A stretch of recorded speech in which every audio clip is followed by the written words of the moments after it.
Update: my sister seems to think she's entitled to my trust fund and lied to try and get it. Original post: there's a bit of backstory to this, and I'm not sure what's relevant, but I'm sure you'll tell me if I blather on too much. Mostly I just need to rant. My 38 female family is a little messed up. I essentially have or had 5 parents and 3 different groups of siblings. It's a bit much. As a child, I was living in the US with my adoptive parents, and a lot of things went down that wasn't great, so I moved back to the UK when I was 9. I had a lot of trauma and the beginnings of a rather serious drug problem, and so my American dad set up a trust for me before he died, so that anything mental health related was paid for, and I didn't have to stress about being able to sort myself out as I got older.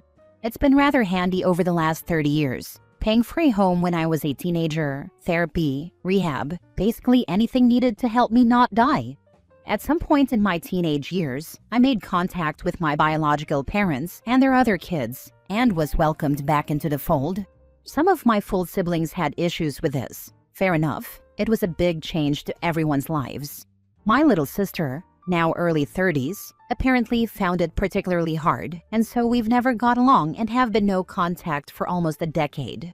This has become particularly apparent in recent weeks, after she contacted the solicitors who are in control of the trust, pretending to be from a rehab facility in the US. She sent them an invoice for a 3-month stay, requesting payment to the bank account of a friend of hers in the US. The first I heard about this was a phone call from said solicitors offering their commiserations that I was due to enter the facility, wishing me luck, and double-checking the details. I am livid. This is tens of thousands of pounds that she's tried to steal from me. Money that she has absolutely no right to. She never met my adoptive parents. She's not owed any money from them. She's lived a perfectly normal life with both of her parents, her other siblings, holidays, uni paid for, no big dramas. And she thinks she can just take from me because she wants to buy a house? And thinks I should help her out because I ruined her childhood. Except she can't even just ask. She has to try and steal it. I have no idea what to do about this, because if I go to the police, then it'll create even more drama in the family that I could do without, and I feel like that's exactly what she wants. Our parents will side with her, and she knows it. I don't want to give her the satisfaction, but I'm just so mad that she chose this specific way to try and take what's not hers. It feels like such a low blow. Obviously, she's getting the sweet F around, but WTF? Edit to add because a few people have asked. My father had to bail me out of a crappy situation a couple of years ago, which included getting a flight to another country to come and get me. Obviously, I insisted he accept reimbursement for his flights, despite him not needing the money, so he would have had the details of my solicitors and the fund from that time. My sister often visits my parents, so I suspect she would have seen the information in my dad's office at some point. I've certainly never mentioned the fund to any of my siblings. Now for the top comments before reading the updates. You really should go to the police. If she had the audacity to do this, there is no stopping her from escalating even more. If your parents side with her, that is also useful information. You cannot trust them, and should be very careful around them, if not just cut them off. Do not let these people treat you like this. Family or not, you deserve respect. Yep. Also, this is not probably the first time she tried fraud, scam, and identity theft. Other family members have also probably suffered from it. These scammers often try with family first, because it's easier to get family information to set up duplicate accounts. Might want to run a credit check on yourself as well. Calling the police is definitely the appropriate thing to do. Does she know you caught on to her attempt at stealing your money? Have you confronted her? If not yet, in passing mention someone was trying to commit fraud against your trust and your solicitors caught it, and there is going to be an investigation into who it was trying to commit this crime. And when they do find out, the person is going to be in a boatload of trouble. See how she reacts and your family to gauge how they feel not knowing yet it is her. She doesn't know yet. I asked the solicitors for some time whilst I tried to get my head around things before they or we did anything. I've not had contact with her in years. I wouldn't even know how to get hold of her without going through my parents. I might speak to them though, and mention that someone's tried to defraud me, then poke around asking a few questions a few days later and see what her reaction was. I have no doubt they'd tell her about it. Could be interesting. You might not have a choice if the solicitor has reported as attempted theft. Set up a password with a trust so she can't do it again. That trust is definitely locked down now, no doubt about it. I didn't think I needed it to be quite that secure because I didn't think anyone would do this. But oh well, we live and learn. Do you have a will? Make sure she can't inherit and knows it. Don't let your bio parents inherit either because she will think she can get it from them. Stay safe. I don't actually. I really should sort that eventually. When I die, what's left in my trust gets shared between my kids and my brother and niece in the US. That's all tied up right. So the UK side of things have zero chance of getting anything from there anyway. Mini update. So this got pretty overwhelming pretty quickly. I'm balancing getting things done and tied up with not losing my mind, which is always fun. The solicitors are reporting everything for me, as they are indeed required to do. Turns out I'd misunderstood and thought I had to get involved, but no, it's all on them, and I'm going to just let what happens happen.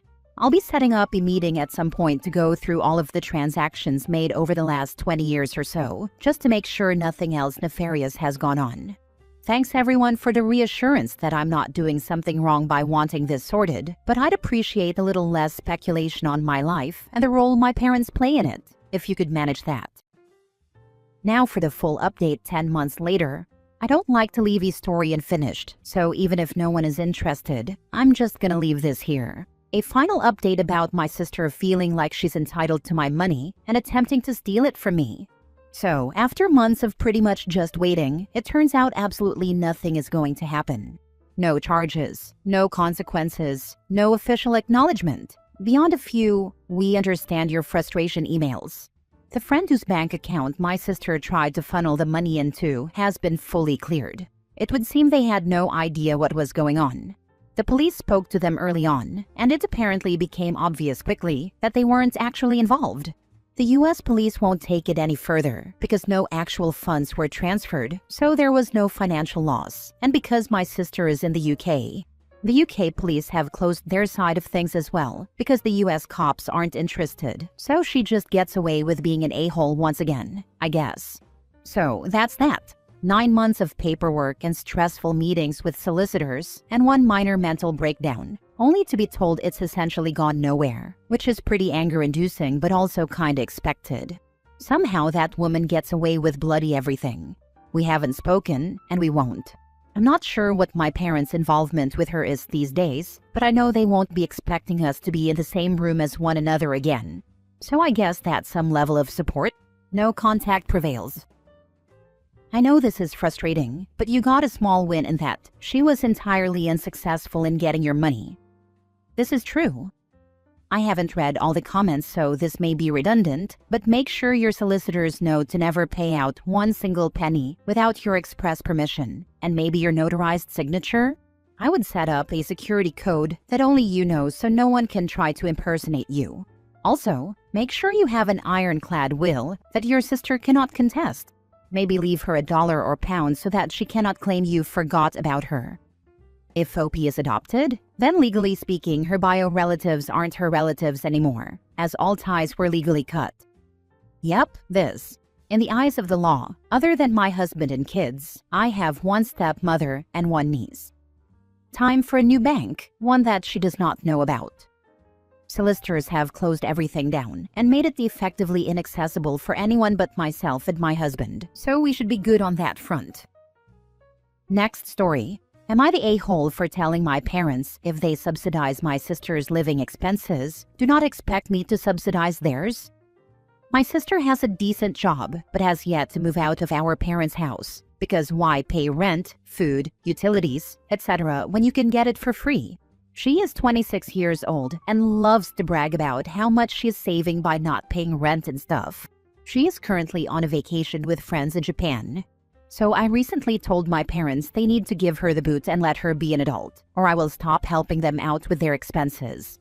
Our parents did good by us, and I don't mind helping them out, but I don't feel right giving my sister a pseudo-free ride. She brags about how she is ahead of the game for retirement and stuff. I told her of course she is, because all her major expenses are covered by someone else. Generally, my parents feel I am being petty because it is a lot harder for my sister's age group. I reminded them it was hard for me too, but I had to make it work. For whatever reason, they feel she has it so much harder and needs this extra support. I agree that maybe an aspect of jealousy is present because living at home was never an option for me. For my sister, it was just assumed, but the other reality is my parents could not afford to let her live rent-free if I was not helping them out. I pay their mortgage, insurance, and property taxes. They suggested I use that money to help my sister instead, so she can move out. What? She can afford to fly and stay in Japan for 1 month. She goes on multiple vacations a year, and she needs help paying rent? I get that they are worried about her mental health. She shuts down very easily, and in high school she had a bad stint with self-medicating. So sure they are afraid of her going back down that rabbit hole. Maybe I am just being the jealous older sibling because I didn't get the same type of love and care she did. I was old reliable. It was expected of me to do well. She got a B and it was a major event. I graduated with honors and got a card with $50. She graduates, and it's a major milestone and family event. I get that parents grow as they get older, and we have a 10-year age gap between us.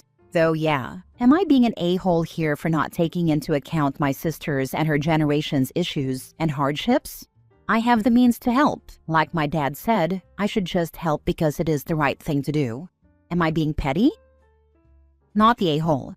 Stop paying for their stuff, unless the house is yours. If the house is yours, your sister can pay rent to you.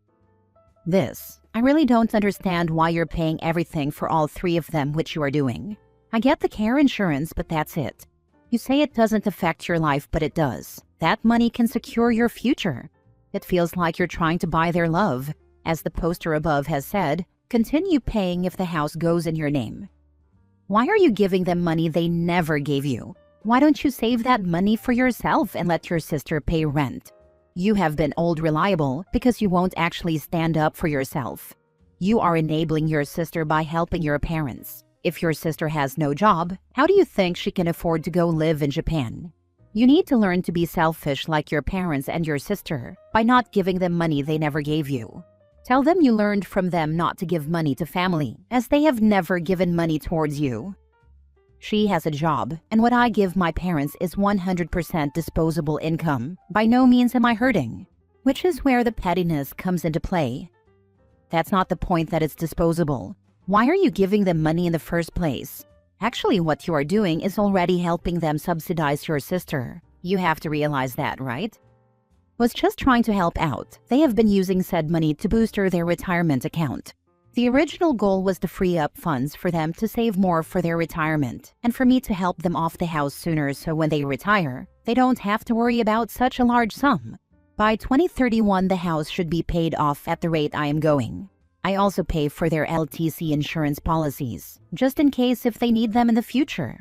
Yeah, I know, which is why I am torn, because I want to help them and allow them to live comfortably in their twilight years with minimal worries and concerns. I just don't want to let my sister coast by proxy. Last story. My sister cut me off because I didn't welcome them to my home for as long as they need vacation. Exactly as it says. My sister stopped talking to me because of a visit she decided to plan to the country where I live. At first, when she told me she and her family were thinking of coming, I was genuinely excited. I hadn't seen them in a long time, and I thought it would be a fun, meaningful reunion. But as the details started to come out, the excitement turned quickly into anxiety. They weren't talking about a short trip. They were planning to come for a couple of months. Not weeks, months. And from the way they talked about it, it was just automatically assumed that they would be staying with me the entire time. I started asking questions, trying to get a clearer idea of what the plan was. There was no plan. Every time I asked, the only consistent answer was, "We'll be there for a couple of months." They both intended to work full-time from my home during that time. Meanwhile, my boyfriend and I also work full-time from home. We have only 3 bedrooms. To accommodate them, I would have had to move my entire work setup into our bedroom. And on top of that, they would be working at odd hours because of the time zone difference, which meant constant noise and disruption. Another huge point, they had never even met my boyfriend. Not once. So the idea of them essentially moving into our home for months, working all day and night, taking over our space, and disrupting both of our jobs was overwhelming. The more details they casually mentioned, the more I felt a knot forming in my stomach. Nothing about it felt respectful or reasonable. So I talked to my sister and tried to offer a compromise that felt generous and manageable for everyone. I told her they were welcome to stay for 3 weeks. 2 weeks at our place, during which I would cover all the expenses for road trips and outings, and then 1 week where they could go explore wherever they wanted. I even said they could use our car for that final week. She was furious. According to her, I had no right to put a time limit on her stay. And since that conversation, she has refused to talk to me. It's been a year now, all because I set a perfectly reasonable boundary. Are you sure it was a vacation? Sounds more like moving in. Exactly. If they both work from home, there is nothing to push them to return back to their own home. Is there anyone else OP can talk to where she lives to find out if they are letting go of their place back home? Or mutual friends that might know what the sister is really up to? I would not let them stay at OP's house. Once they are there, it may be difficult to get them out. I have a brother in Italy. He's 2 years older. I live in NYC. I visit him every couple of years. I stay with him and his wife about 7 to 10 days. I cook a bit and pick up some bills at the supermarket. He came to stay but was really just passing through on the way upstate to see our mom. I picked him up and dropped him off at the airport 4 times and took him out for lunch. I recently got over a heart attack and stomach surgery last year. I'm just not feeling 100% yet. He was so offended I didn't roll out the red carpet and wasn't waiting on him enough, according to him. He was so upset he won't speak to me again. We spoke every day forever via online for 20 plus years. We were as close as brothers can be. I apologized that I disappointed him and did my best to patch things up, to no avail. It's just insane that he's gone no contact. We even buried our dad this past summer and I thought we came together. Nope. It's like I have no brother now. Just crazy how it went. You can only control your behavior. No one else's. Try and take the high road. Be kind and support them the best you can. But keep your peace. I really understand your predicament. Best wishes for resolution.